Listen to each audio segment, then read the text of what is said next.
Believe me, দায়িত্ব নিয়ে বলছি, আমি সার্টিফিকেট দিতে পারি। রাজনীতিতে যারা নেতারা আছেন তাদের চেয়ে বড় অভিনেতা আমরা বাচ্চা। ভালো মানুষ থাকলে, সৎভাবে কাজ করলে কোনো সমস্যা নেই। ধান্দাবাজে যদি থাকো, কেউ মানুষ এটা চিনতে পারে, বুঝতে পারে, সেইটা ধরা পড়লে সমস্যা। অভিনেতা এবং তার সঙ্গে সঙ্গে জনপ্রতিনিধি দেব, TV9 বাংলায় তোমাকে অনেক অনেক স্বাগত। Thank you so much. Dev, এই যে সবসময় তোমাকে তোমার যারা বিরোধী পক্ষ বলে থাকে যে দেবকে বেশিরভাগ সময় দেখা যায় না ঘাটালে, শুধুমাত্র ভোটের আগে দেখা যায়, এটা আজকে যখন আমরা এসছিলাম তখন দেখলাম যে এখানে একটি কারখানায় আগুন লেগে গেছিলো, তুমি তাদের সঙ্গে কথা বললে, কি বলবে বিরোধীদের? কিছু বলার নেই। আমার মনে হচ্ছে তাদেরকে, তারা তো ভোট দেবে না। বিরোধী দলের নেতা বা তাদের প্রার্থী, সে তো আমাকে ভোট দেবে না, তাকে বলে তো আমার কোনো লাভ নেই। ঘাটাল মানুষ জানে, ঘাটাল লোকসভা কেন্দ্রের প্রত্যেকটা মানুষ জানে দেব কী কাজটা করেছে, কাজ করেনি। আর আমি কাউকে ছোট করে নিজেকে বড় করতেও চাই না। কে দেখো, পলিটিক্স মানেই তো তুমি যখন ইলেকশন লড়ছো তোমাকে তো অন্য কাউকে ছোট করেই তো বড় হতে হবে। কারণ নিজের কোনো নিজে এমন কোনো কাজ নেই সেটাকে বলবে কি আমি খড়গপুরে কী কাজটা করেছি, এটার জন্য দেখুন আমি খড়গপুরটাকে সুন্দর করে সাজিয়েছি, এইটা তো বলার জায়গা নেই। তো বলার জায়গা একটাই হচ্ছে কি দেব এইটা করেনি। কিন্তু ঘাটালের মানুষ তো জানে। আমি যখন কোভিড হয়েছিল তখন আমি একমাত্র সাংসদ যে এখানে বসে থাকতাম, মানে অক্সিজেন সিলিন্ডার থেকে আরম্ভ করে ভিটামিন সি, ভিটামিন ডি, রেমডিসির বলে ওষুধ, বেড পাওয়া যাচ্ছে না, কেউ বডি টাচ করতো না। আমার অফিস, এই অফিসটা আমরা হসপিটাল করে দিয়েছিলাম। ডেবরাতে আমার অফিস, ডেবরা অফিসটাকে আমরা কোভিড হসপিটাল করে দিয়েছিলাম। এই পরিষেবাগুলো আমরা করেছি। দেখো, আমি না নিজের ঢাক পেটাতে পছন্দ করি না, কারণ আমার ঢাক পেটানোর জন্য জায়গা আছে, সিনেমা করি, সেখানে এমনি চুটিয়ে প্রমোশন করি আমরা, সেখানে মানুষ আমাকে সত্যি ভালোবাসে। রাজনীতির মধ্যেও আমার মনে হয় এটা সেবার একটা জায়গা, সেবার মাধ্যম, এবং মানুষকে ভালো রাখার চেষ্টা করেছি। এমন কোনো মন্তব্য রাখিনি কি দুটো কর্মীর মধ্যে, দুটো দলের কর্মীর মধ্যে ঝামেলা হোক, বা ওনাদের কোনো নেতা, ওনাদের তো শীতল বাবু আছেন এখানকার, ওনাকে কোনো দিন উচ্চবাচ্য আমরা কোনো দিন বলিনি। আমার এখনও মনে আছে যখন ঘাটালে বন্যা হয়েছিল, ওনার বাড়িতেও জল ছিল না, ইলেকট্রিসিটি ছিল না, আমরা পাম্প পাঠিয়ে তার বাড়িতে জল, আমরা কোনোদিনও ভাবিনি উনি বিরোধী দলের একজন MLA বা একজন, না, আমরা ঘাটালের প্রত্যেকটা মানুষ, যে আমার দলে হোক বা অন্য দলে হোক, সে কিন্তু আমার লোক। তো আমার মনে হয় কি রাজনীতি এমনই হওয়া উচিত, একটা সুস্থ পরিবেশ হওয়া উচিত, এবং হিরণকে স্বাগত। আরেকটা কথা বলো, যে এই যে বলে থাকে যারা অভিনেতা তারা সবসময় অভিনয় করেন, এবং এই যে রাজনীতিতে এসে, রাজনীতিতে কি অভিনয় লাগে না? মানে যারা আমরা বাচ্চা যারা রাজনীতি করে তাদের অভিনয় দেখলে আপনার পাগলা হয়ে যাবেন।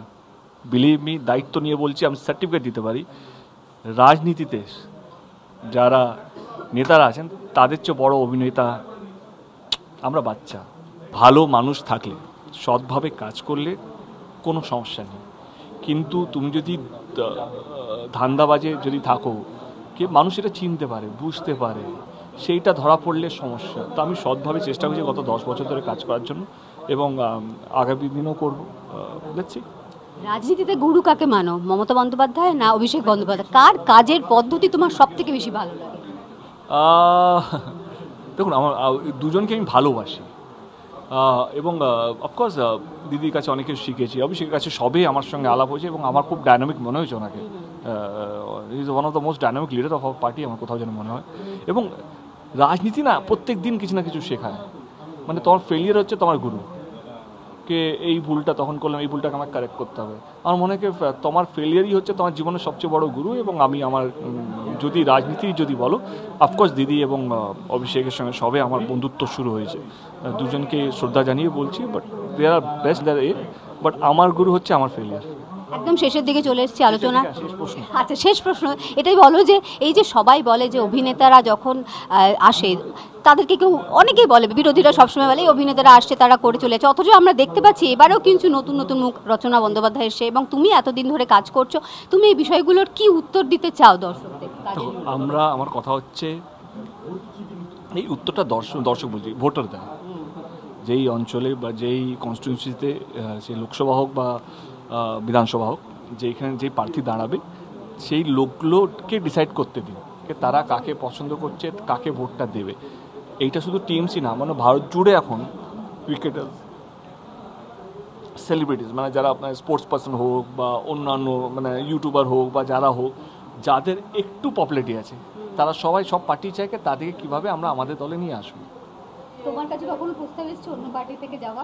আমার মনে হয় না সেটা এখানে বলে লাভ আছে। দেখো সবাই আমার কাছের মানুষ, আমার দল হোক বা সেই দল হোক।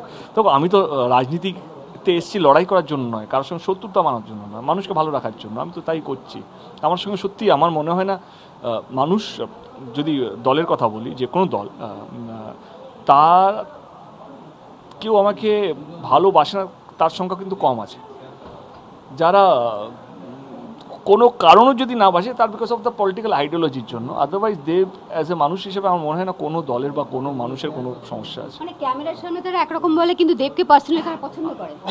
আমি তো চমকে যাই এরা কীভাবে এই কথাগুলো বলে মাঝে মাঝে। আমি তো বলি আরে কি বলি বলো তো, মানে আমার মনে হয় কি সবাই ভালো থাকুক, সুস্থ থাকুক, সবাই জেতার জন্য লড়ছে। সবারই পদ্ধতি হয়তো আলাদা হতে পারে। আমার পদ্ধতি হচ্ছে মানুষকে সম্মান দেওয়া, ভালো রাখা, সুখে রাখা, শান্তিতে রাখা।